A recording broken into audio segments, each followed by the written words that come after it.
Alright, what is going on? Welcome to the channel. Alright, in this video we're going to be doing a Fsdbeta drive back here on Georgetown Pike, which is known as a very curvy, sharp road, notorious back road with a lot of turns. So really great road to test out FSD on. And the very first thing I'm going to say is FSD does not go around roadkill.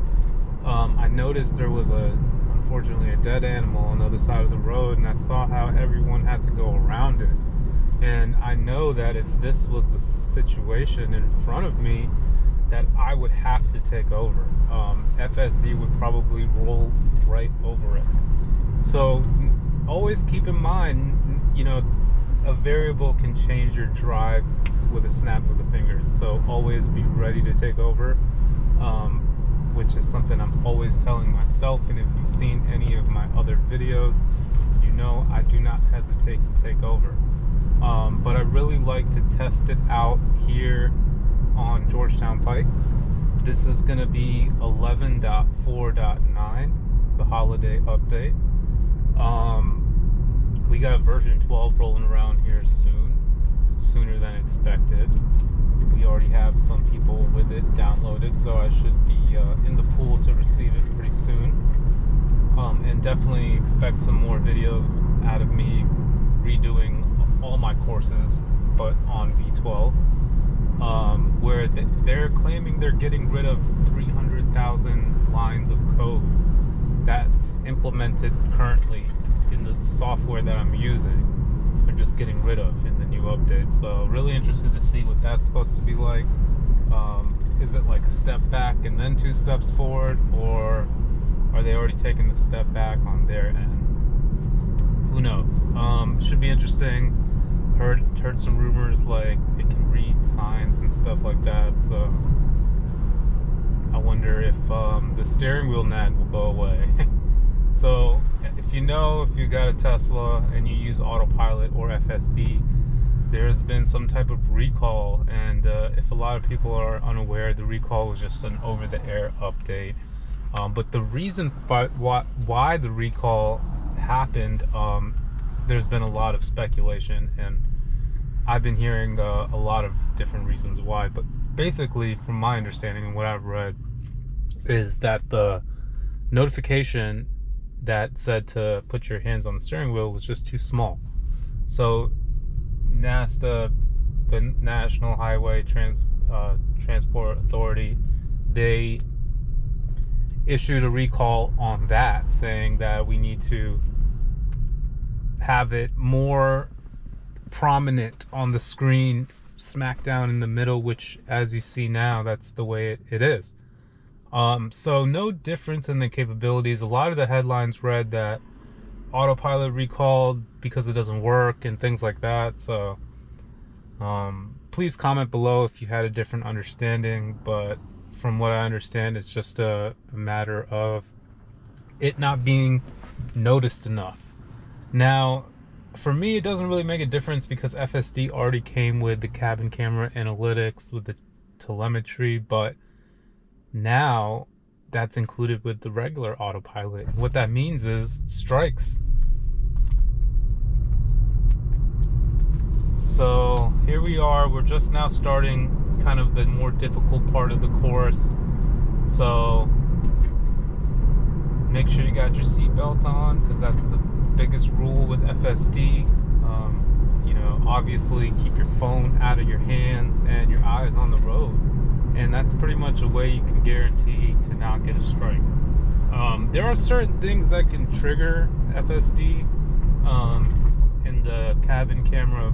So one way that I can tell, really nice job slowing down with this turn here, is the type of feedback that it gives to you.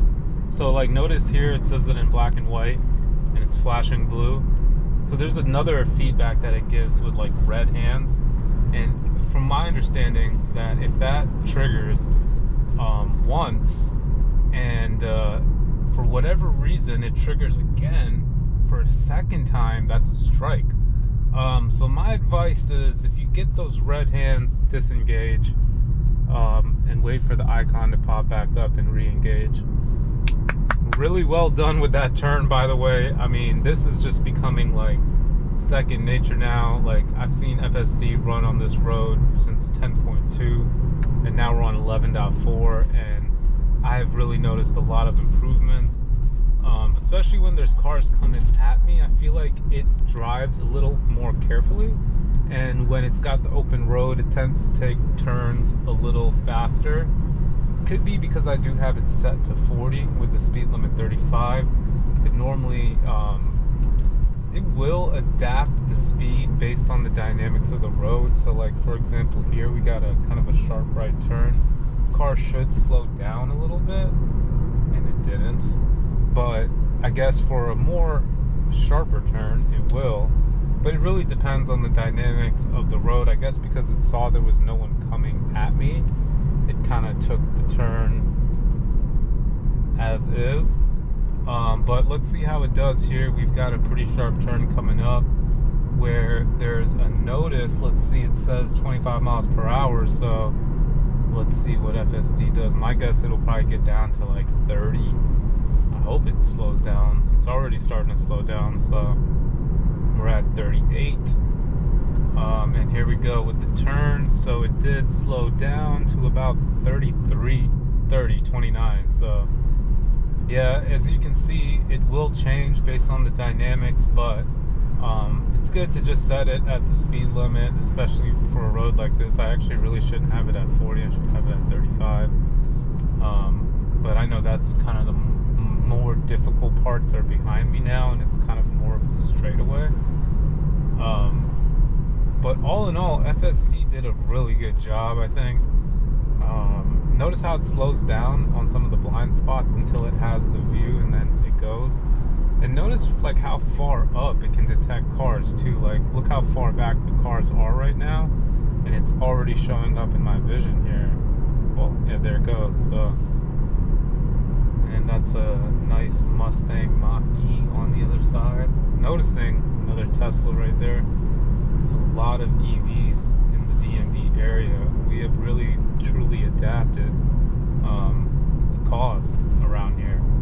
The only thing that I would like to see is more chargers. It wouldn't hurt to see more chargers.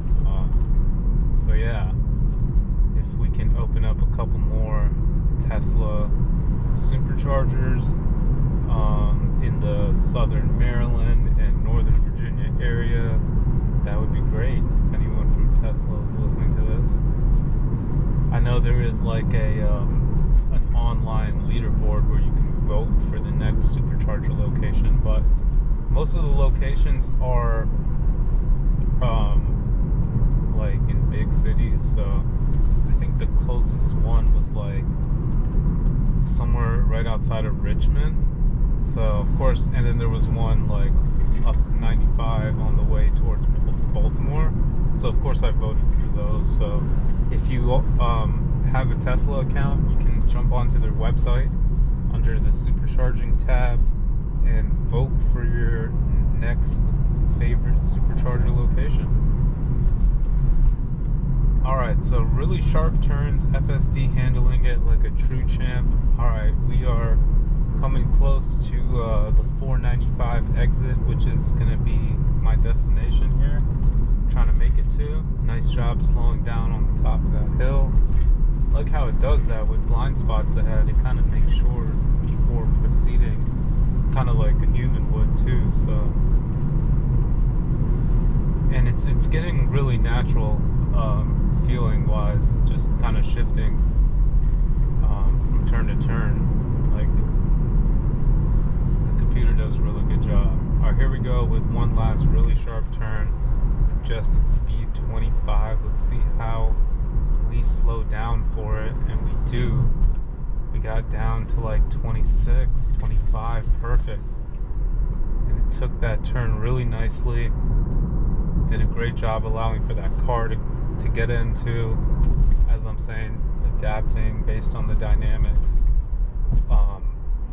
and just doing a solid job about driving.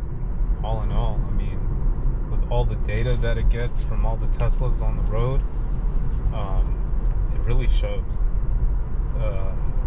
Because if I want to, like, I can probably have 80% or more of my drives all on FSD. So I do enjoy driving, so I do click it off a lot, no matter as much as you see it on the videos here. For the sake of videos, I always try to keep it engaged. Of course, unless it's safety critical, I will take over. But here we are at the 495 junction. FSD did a fantastic job handling Georgetown Pike. Let's see how we do with the merge now. This is kind of the more difficult part. You can always take a look at the traffic ahead, which is, it's blue for once. It's usually a lot of traffic on 495. Look at this back-to-back red Teslas. Man, they are really getting popular now. Just really excited to see a Cybertruck on the road. I think that will be just the icing on the cake once we get that here. And if you're in the DMV area, be sure to check out Montgomery Mall. They have a Cybertruck on display over there in the Tesla store. So you can go take a look at it and see it for all of its glory in person. Which, yes, I went and checked it out. I have a couple videos on my channel. Take a look. And but go take a look in person if you can. That thing, it's really like a showstopper. Alright, so looks like our turn is coming up. Another great thing too is I can't see the light from where I'm sitting, but I see that it just turned